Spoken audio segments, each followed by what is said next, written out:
तुम्ही गवारीची भाजी कधी बेसन पीठ घालून बनवली आहे का? नाही ना? चला मग मी सांगते तुम्हाला कशी बनवायची ते.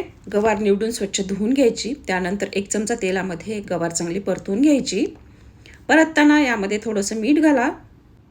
2-3 मिनिट परतल्यानंतर 1 छोटी वाटी बेसन पीठ घालून चांगलं खरपूस भाजून घ्यायचं. बेसन पीठ चांगलं सोनेरी झालं की गवार एका प्लेटमध्ये काढून घ्यायची.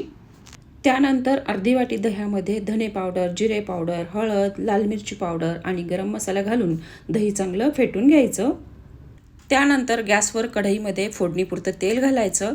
तेल तापलं की मोहरी, जिरे, कढीपत्ते घालायचे.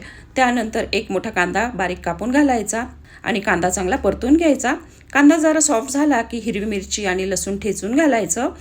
त्यानंतर फेटून घेतलेलं दही घालायचं आणि हे चांगलं परतून घ्यायचं. मसाल्याला तेल सुटेपर्यंत हे चांगलं परतून घ्यायचं. त्यानंतर वाटीभर पाणी घाला आणि चवीनुसार मीठ घाला. उकळी आल्यानंतर गवार घाला आणि मिक्स करा. झाकण ठेवून एक वाफ घ्या. तर अशी ही बेसन पीठ घालून केलेली गवारीची भाजी चपाती, भाकरी कशाबरोबरही छानच लागते. नक्की करून पहा.